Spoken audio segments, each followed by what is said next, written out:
If you're keeping all your money in a regular checking account, you're losing about 3% of your purchasing power every single year.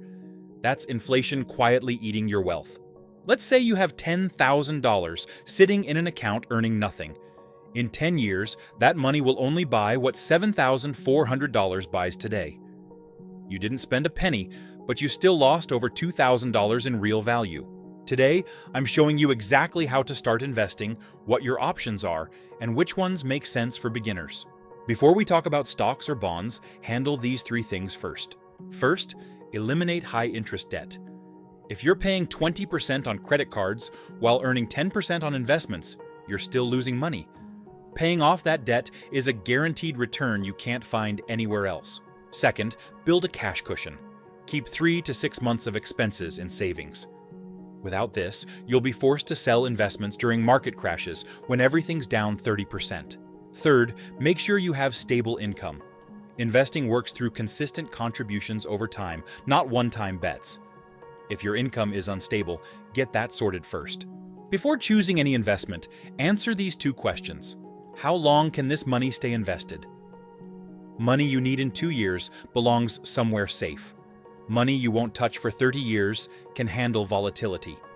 How much risk can you actually handle? If the market drops 25% tomorrow, will you panic and sell or stay calm? Be honest, because emotional decisions destroy more wealth than market crashes. Now let's walk through your options from safest to riskiest. Option 1, high-yield savings. This isn't investing, but it's where emergency funds belong.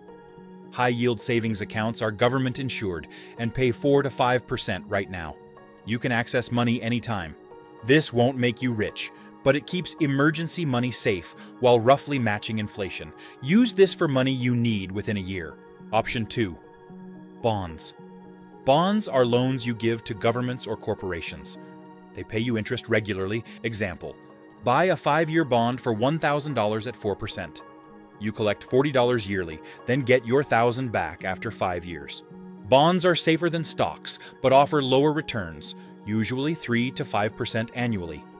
Great for reducing portfolio volatility as you near retirement. Option 3, index funds and ETFs.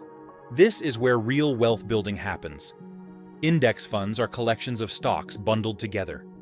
Instead of picking individual companies, you buy tiny pieces of hundreds at once. An S&P 500 index fund gives you small slices of the 500 largest U.S. companies.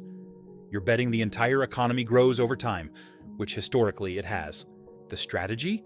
Dollar cost averaging. Invest a fixed amount monthly, regardless of market conditions. Some months you buy high, some low. Over time, this averages out and removes emotion. Historical returns?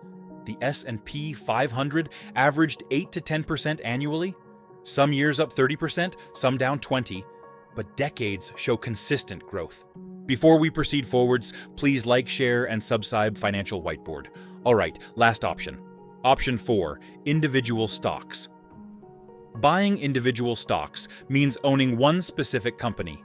If it thrives, your investment could double. If it struggles, you could lose everything. Why do people do this?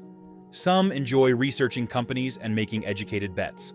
A small percentage beat the market, but most don't. The problem? Stock picking requires serious time and knowledge. You need to understand earnings, debt, industry trends, and more. Should beginners do this? Honestly, most shouldn't. Index funds are simpler and historically deliver solid returns. But if you're curious, put 5 to 10% of your portfolio into stocks as a learning experience. Here's your beginner portfolio, emergency fund and high-yield savings. That's your safety net.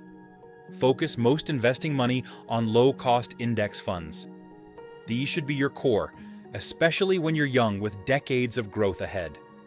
As you age and approach needing the money, gradually add bonds to reduce volatility. Want to try individual stocks? Keep it small and treat it as learning, not retirement planning. Most important? Start now.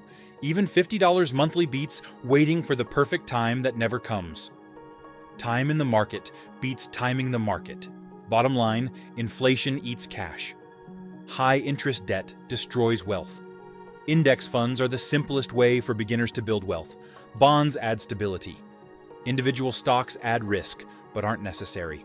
Subscribe for more investing videos, hit like, and share with anyone nervous about starting. Comment: what's your first investment going to be?